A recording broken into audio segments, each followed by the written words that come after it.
The moon has been a very dark, sinister and mysterious object in our skies since the dawn of man. We have been told that Earth is the only place in our solar system that has life. But what if the moon, our nearest neighbor, has an abundance of life? Many researchers have researched and pondered the idea of our moon being an outpost for these extraterrestrials. Why haven't we officially been back to the moon since 1972? What are we afraid of? Are our governments of the world collaborating and working alongside aliens?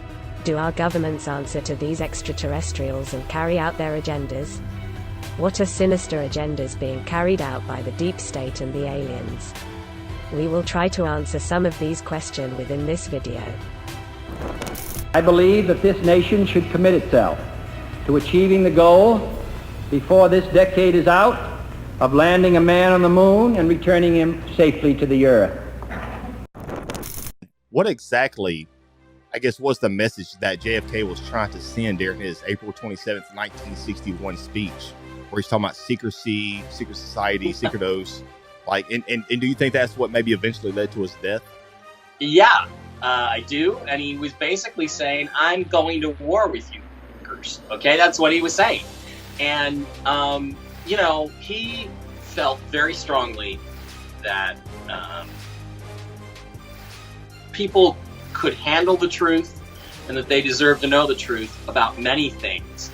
And one of those things was aliens. I mean, it's clearly established that he, through documents that have been released, that he knew something about the alien presence before he was ever president. So he was signaling his intention to those secret societies and secret organizations, the extra-constitutional organizations like MJ-12, like what we call the deep state today. He was laying down the law. He was saying, I am coming after you, in the same way that President Trump did. I mean, he talked about draining the swamp. That speech, President of the Press, it was JFK's drain the swamp moment, you know? And he was asking at that time the press, who were still relatively free back then, to help him, to assist him in getting the truth out on these things. And that made him a target. And I think they tolerated him for as long as they could. But I think when he actually began to take action to open up an office to connect the U.S. space program and the Soviet space program, that was it. That was when they decided they were going to get him, because 10 days later they blew his head off in Dallas. Now, there are some researchers who've suggested that, you know, the moon could be like a staging place, if you like, for extraterrestrials. And, you know, it is interesting that the moon, you know, doesn't orbit in the same way the Earth does. You know, the Earth spins round, whereas the moon always shows one face to the Earth. We don't get to see the far side of the moon. And so, you know, this has given rise to an interesting theory that perhaps that is deliberate. The reason we don't get to see the far side of the moon is because maybe extraterrestrials are actively still there. And if that is the case, well, what better way to hide yourself than from a race of people, us, who cannot see the other side of the moon? Exactly. You know, it make perfect sense. Could that be a major reason why we haven't been back to the moon officially since 1972? What if Apollo astronauts encountered something otherworldly that scared the living hell out of them? And if that is the case, we deserve to know the truth instead of being left in the dark about the presence of the alien phenomenon. I'm sure most of you have seen the press conference when Apollo 11 came back from the moon. Is it just me, or does Neil Armstrong act like he is afraid of something? His facial expressions and demeanor is not of that of someone who is excited to be the first man in the history of the human race to land on the moon. Maybe it's just me overanalyzing this, but regardless, there is definitely something else going on behind the scenes. If he really is afraid of something, what was that something he experienced or witnessed on the lunar surface?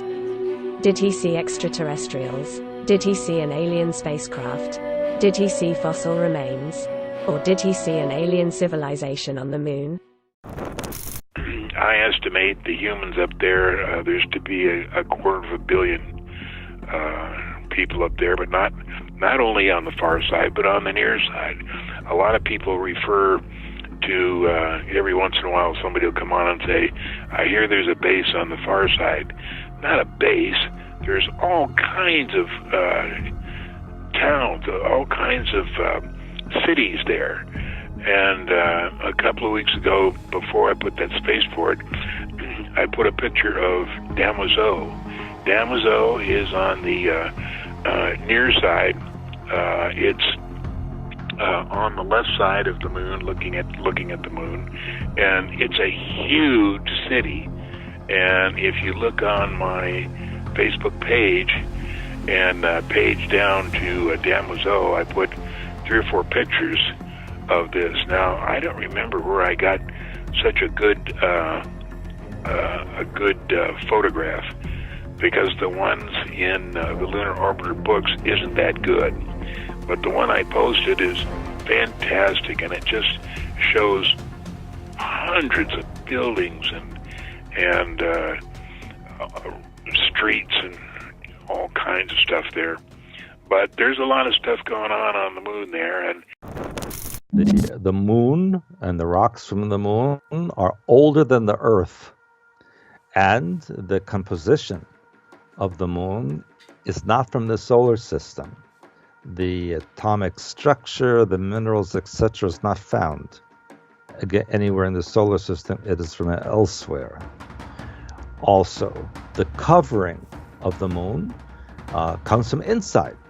So it was like somebody dug holes and hollowed out the moon and put all the debris on the surface, you see?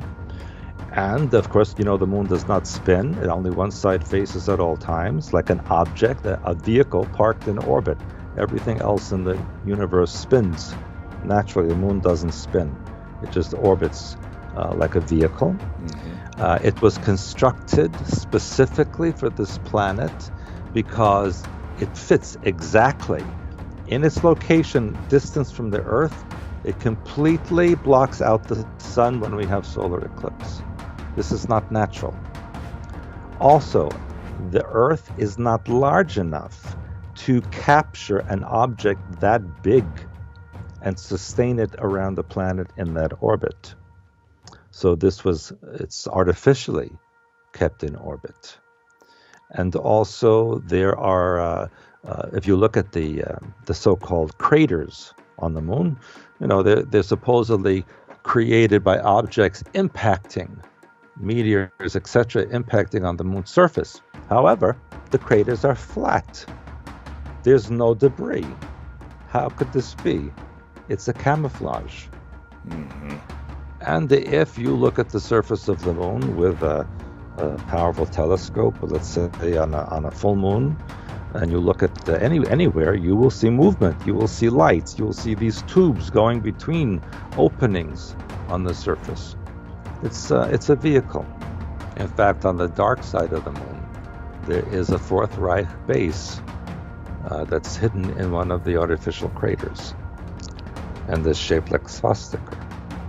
And this was actually photographed, I believe, in the 1980s. And when that was transmitted back and picked up or intercepted by amateur astronomers who were picking up the signals, and they put this out for the public, NASA apologized to the public for any offensive pictures of swastika, which was the result of a glitch in their camera. Yeah, right. Really? Yes, really. So that was one thing. Plus, there is a moon underground, yes. Mostly there are what we would call alien civilizations there. There are human civilizations as well. But the interesting thing is that any of the humans that are allowed from Earth to go there are only what we would call Aryan types, light hair, light eyes. No darker skinned people are allowed to be there.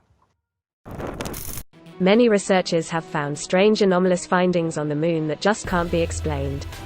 One thing is for certain is the fact that NASA, Google, and the government are working desperately hard to keep the truth hidden from the public.